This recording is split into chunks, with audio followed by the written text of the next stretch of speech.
And Dimi on your screen there. He kind of got beat by Baskin overall, I would say. Baskin much more effective in the team fights. Dimi did his job, though. He doesn't care. All he wants is the win for his team. Sun Wukong just kind of disrupts the back line, whereas Baskin a little bit more successful at doing the same thing. And adapting, obviously, Susanoo last game, fantastic amounts of damage and really good harass in the back. And most of the time, we couldn't even catch on camera how much he was doing because we just saw death, death, death. And so there was still a team fight going on.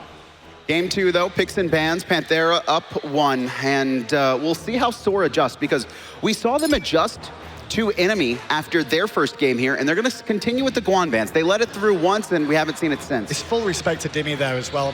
We have seen it now and again out of iRaffer, but I wouldn't expect him to go that way.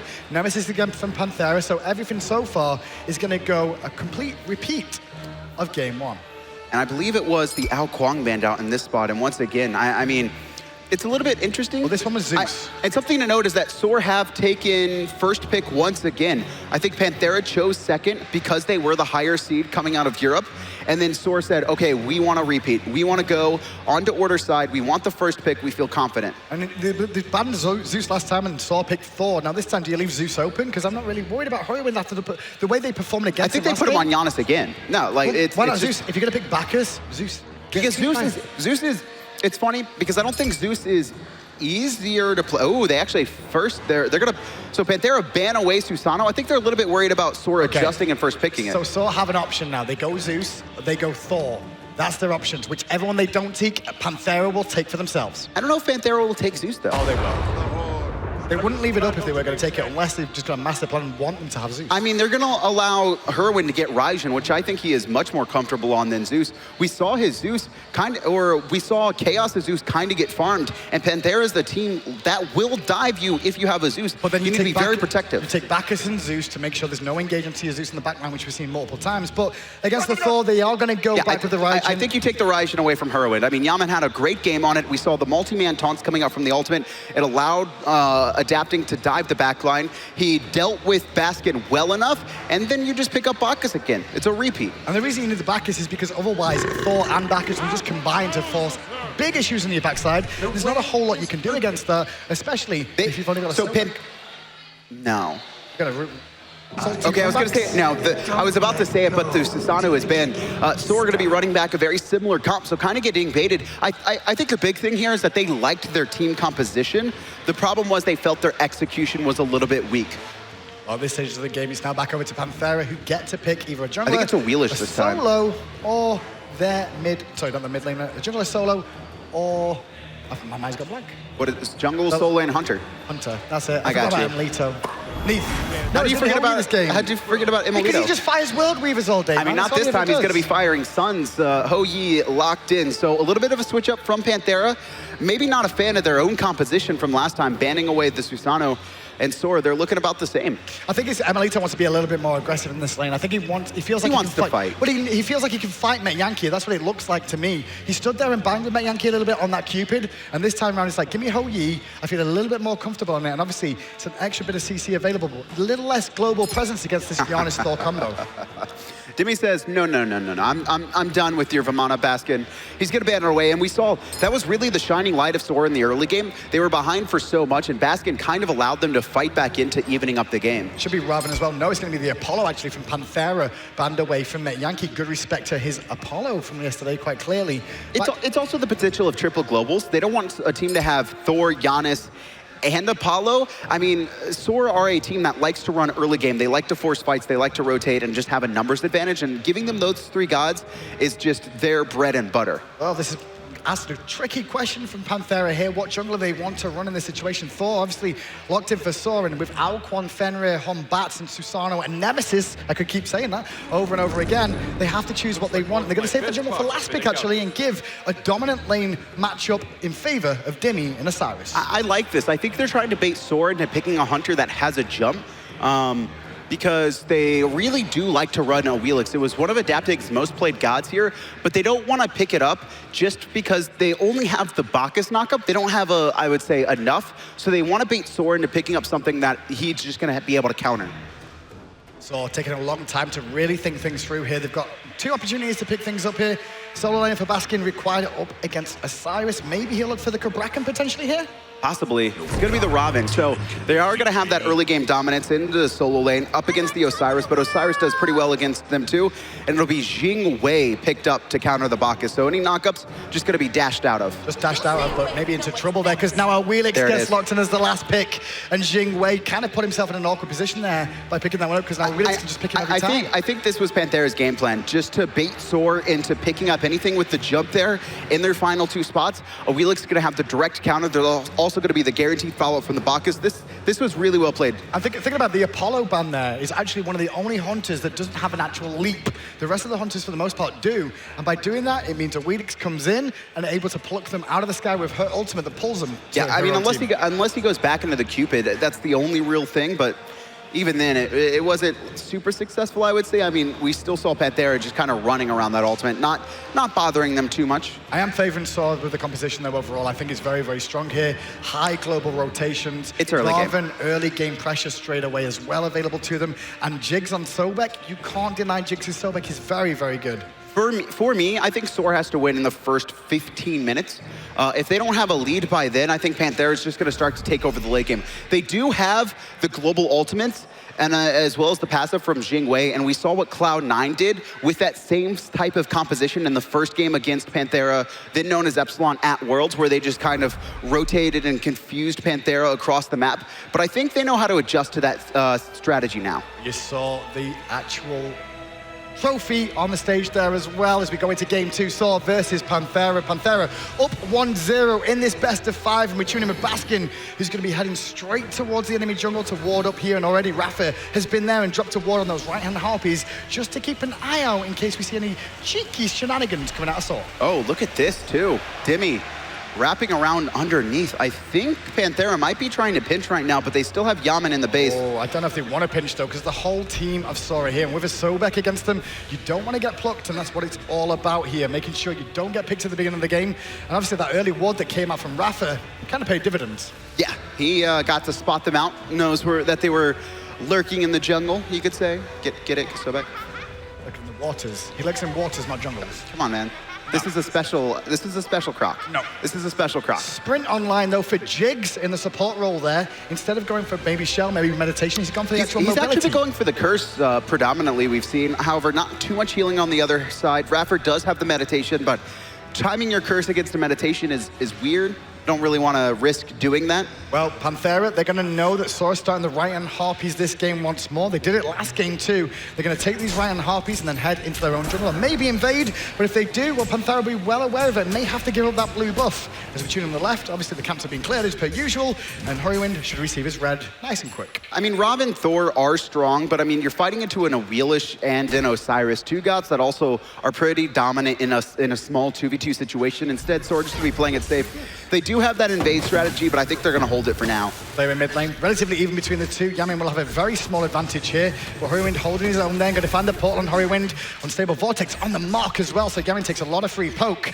And with that, Homiefe now doing his speed buff once again, the same start out of Soar this game. And that was actually a really good poke on Yammyn. He forced him to use all of his potions early game. You can see they're going to be ticking up a little bit, and there's no sustain. He's gone into the Soul Stone. Obviously, Hurriwind has as well. Look at emiltoo rotating from duo lane here. He's actually come all the way over to the left, and harpies to make sure that Panthera get control of them. They go to Yammyn. Meanwhile, adapting is hanging around in mid, looking to soak experience through the wall or engage if they overcommit, which they're not doing. So he swings back around on Suku and turns up to farm the wave. And emiltoo makes the rotation back to his dual lane as well. He's going to seem fine. Baskin versus Dimi. Dimi has a slight level lead, but it's 3 right there, so Baskin's going to be fine. This is Osiris versus Ravana. They're going to beat each other down. There is potential for a kill, but it's very, very difficult. Whoever's lowest and tries to ult away is going to get followed very quickly by the other person's ultimate. And honestly, I mean, this is just kind of positioning in lane. Both of these players know this matchup perfectly. And so Baskin, what he's going to do here is he's just going to overhead kick the last second of the timer or back out of it. And both of them, the whole point of both these gods in lane is just to poke the opponent. So if you get lane dominance, you just win. And after laning phase, they won't see each other. They'll both be hitting the back line, their opposition, looking for Metyankey, looking for emiltoo on the opposite team, trying to keep them out of the fight, bully them, stick to them, and force them away from the engagement and dealing damage to their carries. And Metyankey on this Jing. So I was talking to Ataraxia, he actually feels that Jing is probably one of, if not the strongest hunter in the game. Just She counters so many gods in the meta right now, right? You just look at the supports, the right-hand pressure. side. Oh, I thought Adaptive was looking for a gank there, not going to find it instead. Just going to farm up some experience, not going to be able to find the pick on Baskin. To be fair, that's a very similar thing to what we saw against Devios happen in the set against Ige yesterday. And I believe Adapting was playing the Awilix in as well when, on the first trip there, just gets the guaranteed knock up the pool, and it's just so well executed by them. iRaffer trying to find a knockup right now, and you could see just Panthera doing the best they can to try and poke out Soar in this lane, but it's so hard against a Sobek. Homiefe ganking the right-hand side here, overextended his Dimi, space and time fired. Lord of the Afterlife forced out on Dimi, no gank available. Ults for ults traded across the board there, and the Fire Imps actually go the way of Panthera, so the gank actually goes the way of Panthera. I do like what Soar are doing, though. They didn't do this at all last game. I think they played a little bit too passive. They had the double globals, but they never used them. They let Panthera get to their mid-game power spikes. But maybe there's pressure on mid lane now, because Adapting has his ultimate available, and alongside Yammyn, they could look to pressure out this 2v2 who don't have their ultimate online. And it doesn't look like that's going to happen. Adapting. He's been playing pretty much in the jungle here. He is going to try and contest these mid-harpies. Homiefe forced to reset them, a little bit worried. Featherstep does a lot of damage, really good confirmation too. This is more respect out of the ultimates being available for them, and now Dimi making a rotation as well to this fight means Soar will have to eventually give them up. Meanwhile on the left, emiltoo and iRaffer taking the raid buff for safety, as is Metyankey here. Both hunters and dual laners recognizing that they have to protect their jungle when their jungler themselves is on the other side of the map. Both teams playing a pretty safe game. They don't want to overextend too much. I do like Soar being the aggressors early on with the Janus ultimate and Thor. Just Homiefe try and find ganks, especially onto Dimi. It's going to be really hard, though, because Baskin hasn't been able to get control of the lane. He's been forced back a couple times. The gold is even right now, but if he can bait out Dimi's ultimate, it's going to be great for Homie. There's a little bit of an advantage there. You can see full warrior tabby finish for Baskin. Meanwhile, Dimi not actually got those online yet, so it's a little bit more mobility, but engagement in the jungle here. Pressure from iRaffer gets the intoxicate off on Homiefe. He plums through the wall, not enough to finally kill. Third. He does hit Jigz though, but Adapting's still looking for it. Featherstep might get good. He will. Featherstep through the protections was enough to find first blood. The way of Adapting. Hurriwind to the pressure. Leap from emiltoo on point, but couldn't convert the damage of the ricochets. The portal was on the mark. And now speed buff being aggressed onto Baskin, trying to pick it up for his own jungler. Homiefe does have ultimate, and he is around the corner here, but all four members of this Panthera squad, the knockup from iRaffer, and it goes to him. And who did they give it to but the drunken fat man running through the jungle now, wearing the enemy jersey? Is he? He's wearing enemy oh man, the disrespect. Is that disrespect though? Maybe it's respect. I mean, they did say, Panthera said that they would rather face enemy in the finals and that they were going to 3-0 him again. Well, now enemy made finals, right? That's the way you got to look at it. We got our second North American hope, right? It's not just Soar now. 1-0. Adapting gets first blood for the side of Panthera, and Soar gaming once again. Do fall behind in the beginning, but Baskin potentially looking to turn this around in the lane here, starting to get more control over Dimi after that invade.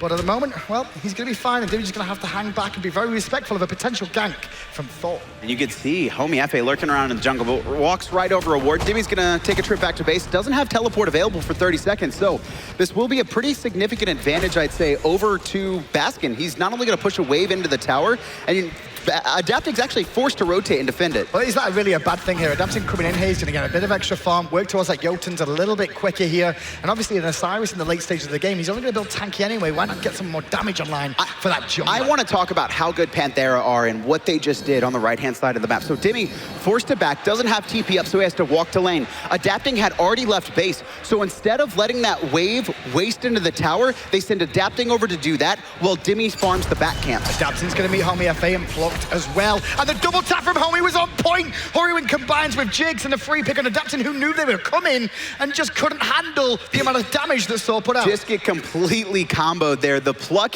into the unstable vortex. I mean, it was just really well executed. Every single member of Soar hit all of their abilities on a squishy target like an Awilix, and a player or gods that have really high level 5 abilities. And notice exactly what Panthera did there. As soon as that kill happened, they all converged towards mid lane just a little bit. Even Dimi came over and emiltoo just a little bit from their lanes to make sure they could all defend as a group if need be. And in the end, pressure is now on them. And actually onto Dimi once more. There's a rotation around the back from Hurriwind as well, the Janus, and as well Homiefe in the jungle. Dunking down, Lord of the Afterlife on the mark though. And the Scythe did hit, but the wall is even better. Here comes Adapting, trying to help him out though. Maybe able to return the kill on Homiefe, 1 for 1. And now Baskin's on the back line, needs that portal to get away. He has got time to, because only iRaffer is coming, but he's actually looking for some pressure on Jigz as Yammyn is nearby. And it looks like Jig's going to be okay for now, though, but Dimi getting baited and dominated, honestly, in this matchup. I thought it was going to go the other way, where Adapting was going to be farming Baskin, but instead, it's Baskin not only controlling the 1v1, but opening up opportunities for Homiefe to get free ganks. Was Dimi baited, though? I mean, he ulted away to safety, and it was actually Homie that dives all to the back. I think that was mechanical. Oh, stolen blue buff here.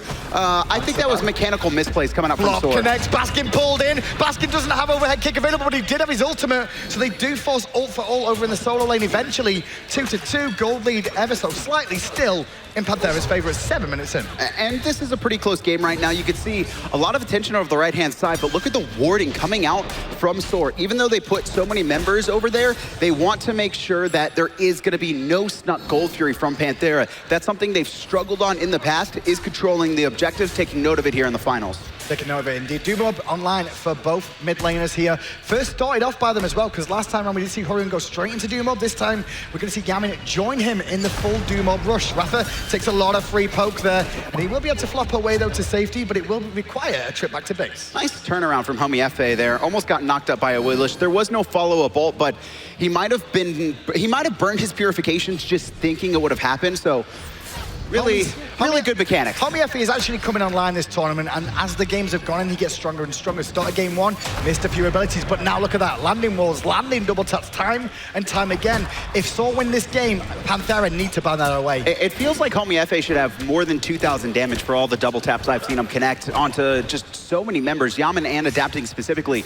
A lot of what junglers do is just look for poke. They don't want to all-in you just every single time. It's not Thor dunking on a person with 100% health. It's Thor hammering you, getting you to 20% or taking 20 to 30% away, going into the jungle, and 30 seconds later, ganking you. At this stage of the game, it's all about ward wars between the two teams. If you check out the wards placed on the map so far, there's been a hell of a lot that have been taken and then removed immediately by both teams. Yeah, I mean, the vision control is so critical here, and you could see some starting to fall off, and players with none in their inventory right now, so it's going to be important for someone to get some sentries online soon. You can see Jigz doing the most for his team, 6 in hand, or 6th placed, excuse me. Dimi with 5 so far. He realizes he's getting focused in the solo lane quite a bit by Homiefe, and he wants to keep going aggressive on this Osiris, so by doing so, he has to get wards. emiltoo looking for the 1v1, gonna leap in, find the knock-up. Ricochet is not available for another second, that's why he's not fired it just yet.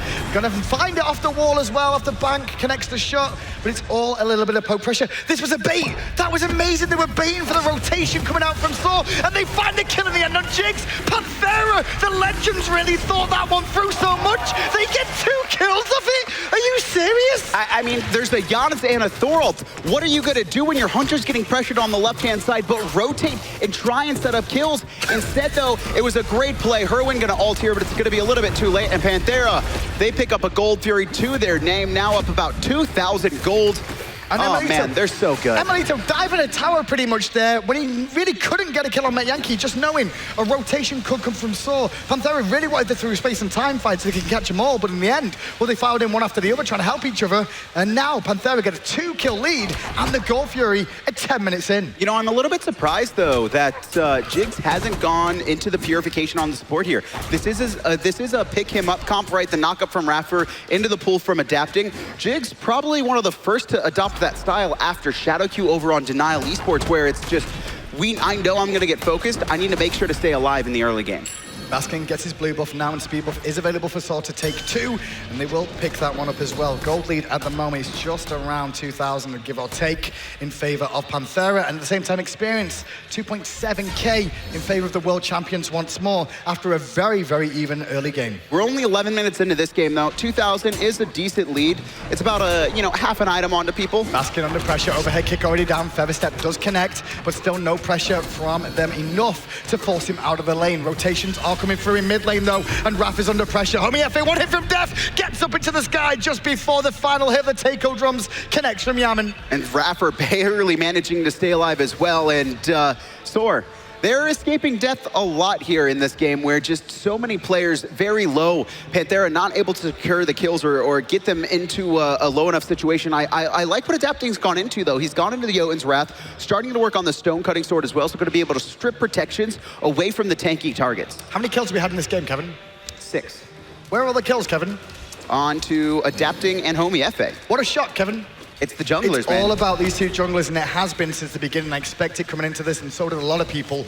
But I tell you what, Homiefe, he's stepping it up to Adapting and trying to actually put the pressure to him, but Adapt is just finding the answer every single time. I mean, honestly, Baskin has got the better of Dimi so far in these sets. I mean, he's been incredible, and Soar have been able to play through him and use his lead to gain advantages in team fights. But look at this, trouble for Hurriwind. Uses the portal, has to use through space and time as well to get away. Suku to give chase, but now it's Baskin isolated and alone away from the team. iRaffer gonna swing round and look for the belch. Gonna try and collapse onto that solo laner. The rest of Soar have to fully disengage, and it's 2v1 on the right-hand side as Homiefe looking to cross mid. Baskin just uses ultimate in place, and that's now on cooldown. Baskin still fighting in the 2v1, but I don't think Panthera want to take it here. No, and Hurriwind's nearby as well, but look at this rotation. A three-man Thunder Crash. There comes the Suns as well, but it looks like they're going to be able to get out. Adapting finds Homiefe on the side with iRaffer, and the ultimate secures it. Great pick. Still in the lane, Baskin is fighting Dimi on the right, and Baskin doesn't know what's going on until it's too late. The World of Hurt is here. The European champions turn up, and they take out the great solo laner from North America, and they'll also look to take his tower. It's going to fall. There's no way that Jigz can defend this. You can see Hurriwind going to farm the middle lane. Just needs to catch up right now. Experience is starting to become a problem for Soar. The fact that they're just 4,000 behind, it's not too rough. But when they're 3-4 levels behind, when they can't even get their second relics online and these massive team fights are going on, it's so hard for them. And the second relics was the actual kickstart of Panthera here. You can see it on the screen. Look at the jungler, look at the mid laner of Soar, both level 11, level 12 is when you get your second relic, and across the way, Panthera have them, and they turned it on immediately when they had that window of opportunity. Oh, the tap onto Homiefe, trouble for him, and here comes Adapting Feather Step, knock up, done, son. Homiefe falls deep into his own jungle, and now Panthera, it's their timer, 12 minutes to 18. They like to turn it on, and it seemed to start early in game 2. They leave the red buff up, though, on the left-hand side, and instead they'll get the Harpies. Now emiltoo going to return to lane once more. He's looking for potential pressure on the left. Onto Metyankey, not going to find it for now. Instead, return to his own half of the jungle, and the safe route, just in case Jigz was hovering in the wings. Gold Fury going to be spawning here in about 50 seconds. Soar need to hit level 12. They need to get their second relics online. You can see Hurriwind finally has, but he's just come off of base. He may not be wanting to back anytime soon, and Panthera could look to force this. 3 relics down. This is a good time for Panthera to look for the Gold Fury. But do they need to force it just yet? It's still another 40 seconds on the Gold Fury just now. Get the kills now. They're still going to respawn in time, and then the relics will be back up, and you've just wasted your ultimates. Maybe just be a little bit more patient, wait for that Gold Fury, and force the fight then. And look at this. I think Soar knew that too. You can see them both back there. Right-hand side, trouble for Baskin. 2v1 here. He doesn't care. He does have his ultimate available, but I don't see how he's staying alive. He has no tower whatsoever, and Thor is on his way, but so is iRaffer to cut the auction off as well. And there is iRaffer to slow down Baskin. Baskin forced to ult, and the attention is turned to Homie. He didn't even think he was going to get focused. Meanwhile, iRaffer is zoning away Baskin, and they forced the ultimate out of Hurriwind to actually defend Baskin from death. Another great pick from Panthera, and now they can go to the Gold Fury. This should be free Gold Fury. Instead, actually, they're going to go for the tier 1 in mid. This is closer. It's guaranteed as well. They can get the Gold Fury later on. Jigz not going to get knocked up, but emiltoo diving the tower. The knockup's not good. Not good enough to actually find it there. Didn't manage to find the ultimate off that, and you can saw exactly what Adapting was thinking about. Now they'll head over to the Gold Fury, however. 5 members stronger Panthera, all grouped up, and it's emiltoo to try and zone out and find a ricochet. Well, they're not going to do the gold just yet. Just play it safe. Trying to bait him in more. Maybe a little bit worried, probably because Homiefe just came off spawn, does have his ultimate. Instead, just make it guaranteed. Why take a 5v5 when you can just force smaller engagements, get a pick off, and then look for it? I also think they want to bait out some relics before they engage. They don't want to just jump on a team who has the shell, has the sprint, has a ton of purification, and Sanctuary still up. Now, we saw the experience in the graphs a little bit earlier, and I thought to myself, it wasn't that much of a big deal, but 6,000 experience. And when you go to look at the teams and where that experience is divided, it's between the mid and jungles. There's a huge lead in favor of Panthera there. Level 16, level 14 to the level 12s of Soar. That's the only difference. But it's 6,000 it amounts to. I mean, the biggest problem has been Homiefe. He's done such a good job of rotating around the map to try and help his team. But the problem has been the fact that he hasn't been able to farm. He's not getting any kills off this. So he started to fall behind Adapting, who has been. He got the kills though early. He got 2 kills Just early 2. on. But then he's got 5 deaths since then. Panthera had been focusing him instead of the Baskin. It was all about get rid of Baskin the first couple of games or the first start of this. And now it's like, no, Homie is a threat on Thor. And I tell you, they'll ban it next game. They'll ban it next game. Oh, I thought Adapting was going to force something here. Gold Fury has been started. Space and time was fired by Hurriwind though, thinking they could try and defend this. Now, Panthera get a free win with that being down. They've got a little bit bit more security, and they don't have the option of multiple people using those portals for escape or even engage. And Homiefe just going to back off there. I like this choice coming out from Soar. They don't want to actually fight at Gold Fury. They just want to delay as much as possible. 17 minutes in, they're decently down. They need to catch up in levels. They need to get Homiefe some farm online. He is level 12, but he hasn't even backed for a second relic yet. They're swinging into the jungle here, but they're very worried about Panthera being there, and they are already there. Looking at the speed buff that has just spawned, Yammyn and adapting will steal this one away and get the experience for themselves. Suka available for adapting if he does get himself caught by Jigz there, so he's not too worried. And now he'll find the right-hand harpies on his exit. I think Homiefe probably needs to pick up a teleport here. The reasoning is that he's so far behind, if he can teleport around the map, he can catch up and farm. It's a very Annenster style where he can split push. He has the options to teleport behind players, surprise them, just have numbers advantages, and it's a bit get a more pick off. mobility yet again for the team of Soar. And, you know, you could go into your keep yourself alive in Sanctuary, but I think the fact that you're so far behind level 12, I think you're dead anyway if you're forced to use Sanctuary.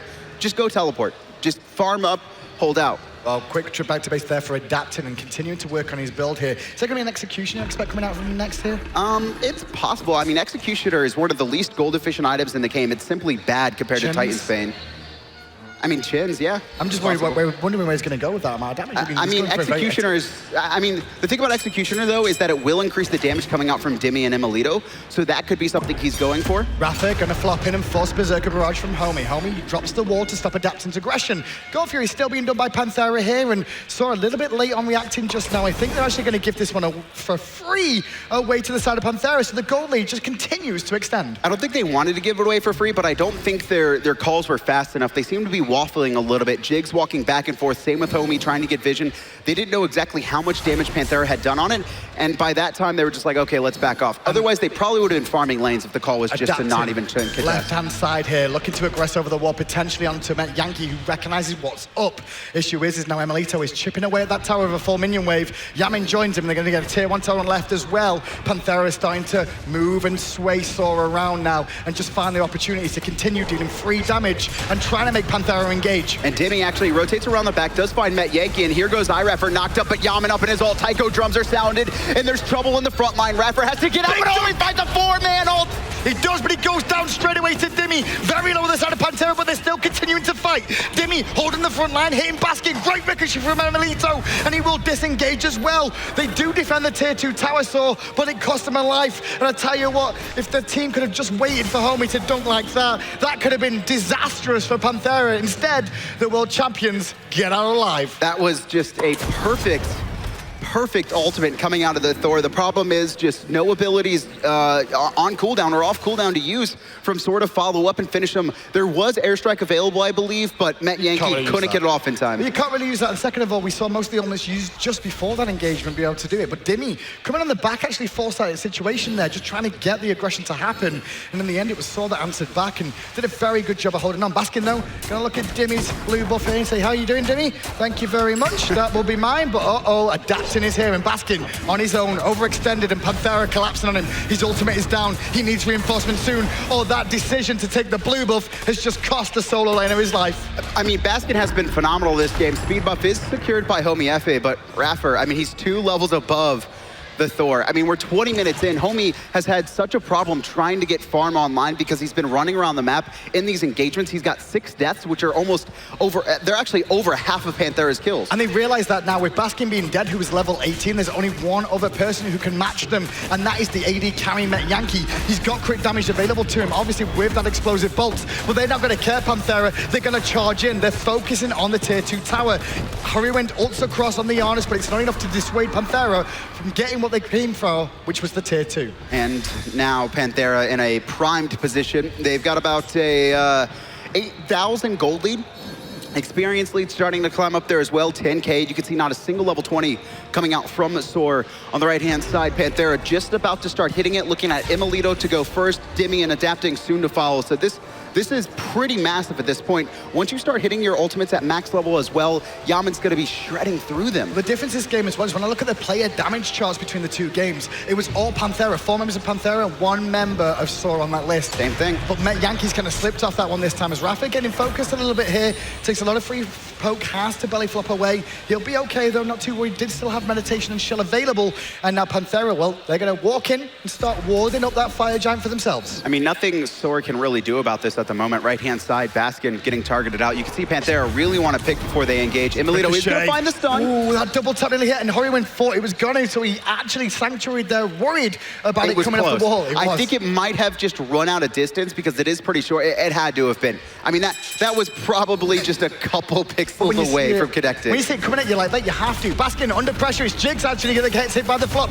Body blocked to death, knocked up, and Adapting picks him up. Adapting credited for another kill. Now Panthera looking at the tier 2 tower. iRaffer gonna tank a couple of shots, and Baskin on the forefront for his team. In front of them, Homie goes to the sky, trying to force them back, trying to just choose where he's gonna go. He's gonna try and defend Metyankey, who's under pressure, has to airstrike away, but now he's in trouble himself. There comes the drums as well. Homie can't stay alive. Met falls as well. The quick turnaround from Yammyn, and it's gonna be Baskin chased away under his Phoenix. You can see emiltoo finds him. Only one left alive. Panthera looking to close out game 2. But they're just not sure which Phoenix they want to go for here. They're going to go for the right side. They've got minions with them, which will actually make the Phoenix a little bit less tankier and allow the team of Panthera to bring it down quicker. Now they can return to base and start looking towards potentially the Fire Giant. That's a whole lot of respect. Honestly, the team could have looked for a second Phoenix. A little bit worried about Hurriwind and Jigz' damage. They did have all 5 members strong, but instead back up, spend all the gold they had just got. You can see it was an Executioner picked up that's going to enhance the damage coming out of Dimi and emiltoo. It's it looks like a Obsidian Shard finish for Yammyn as well, working on that Rada Tahuti. High to the Nemean. I mean, look at iRaffer's build.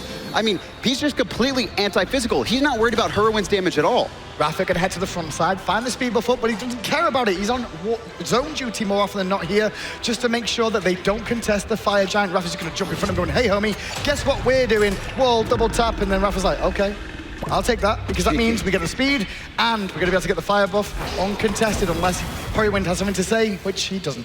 Nope, and Panthera now up 14-2.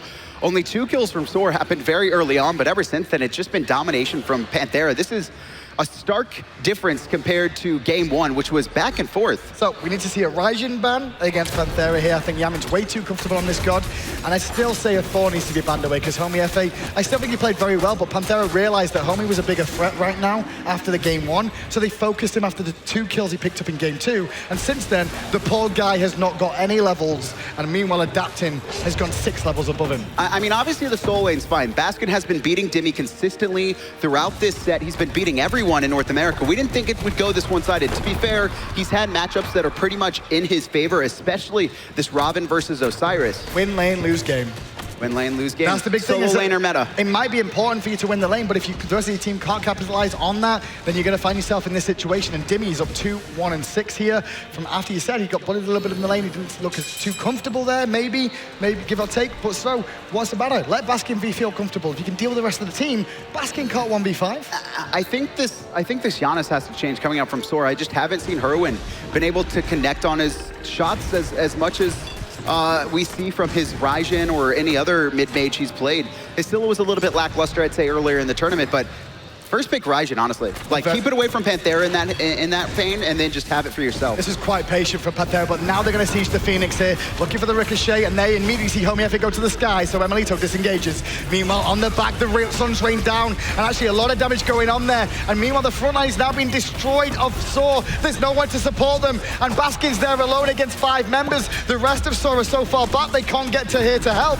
And in the end, Dimi will go down to the Phoenix, though, as iRaffer re-engages with emiltoo. That might be able to hold here. You can see Hurriwind's rotated in as well, and emiltoo forced back in the Phoenix, and Soar somehow hold against Panthera's Fire Giant. They could give chase, because don't forget, Janus does have portals, and actually baiting him out. Panthera, we're looking for the bait. The wall comes after Purification. Portal is for drop down the crit from Metyankey, hit onto Yammyn there, but it's not enough, and in the end, Metyankey will fall before he can get the airstrike off. Panthera looked like they were on the run. They weren't. It was all tactical. I mean, the tactics coming out from them have been insane. Yep. Start earlier in the game where we saw emiltoo make a very risky dive onto Metyankey, not just because he could lose the 1v1. He was in a pretty dominant position, but he's up against a Thor and a Janus, gods who are going to out-rotate your team and destroy you. But that's what they wanted. Panthera sits in the jungle, finds them on the pick. They get the Gold Fury off of that. Panthera have just played this game so intelligently. Very intelligent, and honestly, the turning point of this game was that gank play by emiltoo on the duo lane side, looking at Metyankey and trying to force a rotation out of Soar to defend and help him. And when they did, Panthera found 2 quick kills, and immediately the gas was on. Panthera hit the green light, and it was go, go, go. I love what emiltoo's turned into. I mean, he's just a role player. He will do anything to help the team get ahead, even his builds. He's gone into Soul Eater. It's all about the survivability. And then the oboe, right? He's not going to be doing as much damage as the crit from, you know, the Wind Demon that you could see Soar's working on, but still, just the team fighting presence. And structure damage as well this season has been so high from him. He's very, very high at the top, one of the top of the charts. I think he's number 2 behind Panda Cat. Focusing on structures and bringing down those towers for his team. Homiefe off the mark with that ultimate. Through space and time fight by Hurriwind. And now the engage from iRaffer is on. Intoxicate hits 3. And the team of Panthera collapse. Looking to run them down, but the wall of Homiefe will slow them down. But Adapting was looking for the pick there, but the portal came in handy just in time from Hurriwind. Bad news is the Phoenix that just respawned has fallen once more. And now Adapting going to be swinging away here. Soar going to have to mount a pretty strong defense. They did it last time. Can they do it 2 times in a row? Middle Phoenix has fallen, left-hand side. Last one available. Yammyn sitting on the back line, wants to be protective. Jigz goes in, and here's iRaffer. Has one man knocked up, but it's going to be immuned out thanks to the Berserker's barrage. And here comes Yammyn. Taiko drums are sounding, and emiltoo will pick up the kill. Yammyn get great burst of damage on Homiefe, but Metyankey returns a kill there and immediately dropped down by Adapting. And now poor old Baskin going to find himself against 4 once more. And once more, he will go back to the base. Only 2 left alive for Soar. All 5 members of Panthera strong, except for iRaffer sitting in base here. And now the Titan is getting aggressed onto. emiltoo going to find a dash, hits the stun, but a great sanctuary. Mitomi will stay alive, but Yammyn from the back into the fountain finishes him off. There's the portal, and it is going to be Panthera advancing on so far 2-0. They need 1 more to close out Smite Masters. The hometown heroes now 2-game advantage, best of 5, 1 game out of the next 3, and they will be crowned the DreamHack Masters champions just after coming back off the back of that World Championship win in America. I mean, that was just so clean. Game 1, a little bit rocky, but I think that was also Soar playing up. They played so well. Game 2, though, once again, Baskin finds a massive lead, but we saw him kind of doing stuff on his own. For me, it was very reminiscent of Enemy versus Soar Game 1, where Baskin gets a lead, and then he just does stuff by himself, not with the team. I don't know if that's shot calls. I don't know if that's his mentality. I don't know exactly what's going on, but he needs to be a presence for Soar. He had a good dominant lane. He played well in the lane, and Homie got off to a great start too. But Panthera's attention, it switched. It was all about Baskin, it felt like early on, and then they realized Homie was a problem. Homiefe was the problem. So what they did was they actually forced base and focused him all game. He was 2-7. He was up 2-0 at the beginning of that game. I think my favorite part is when they ganked Baskin, and then Baskin was low. He was in kill range, but the second Homiefe came to peel for him, immediate 180 turn, looked for him, killed him. There's your graphs on the screen there, so having a look at the player damage and the objectives as well. Assists and kills, only 4 for the side of Soar in terms of kills, 20 for Panthera. It was a semi-long game, I want to say, on that one. It took a little bit of a while. Panthera very patient towards the end. Player damage-wise, well, even though Homiefe, got off to a great start, didn't even manage to do 8,000 damage. I mean, it was really hard for him because not only was he behind, but Panthera kept forcing engagements. And there's a couple options you can do as a team. If you're Soar, you could kind of back off and let them kind of run rampant, let them steal a couple buffs. We've seen Panthera themselves do that against Eager, where they got behind. They're like, okay, steal our buffs. We don't care. We're going to farm up for the team fight. Dimi's like, where's my team gone? Hi, guys. How you doing, Soar? You all right? Yeah, we're going to win. Yeah, stay at the camera now. You know you're on camera. Cheeky grin for the GIF. Go on, Dimi, do it.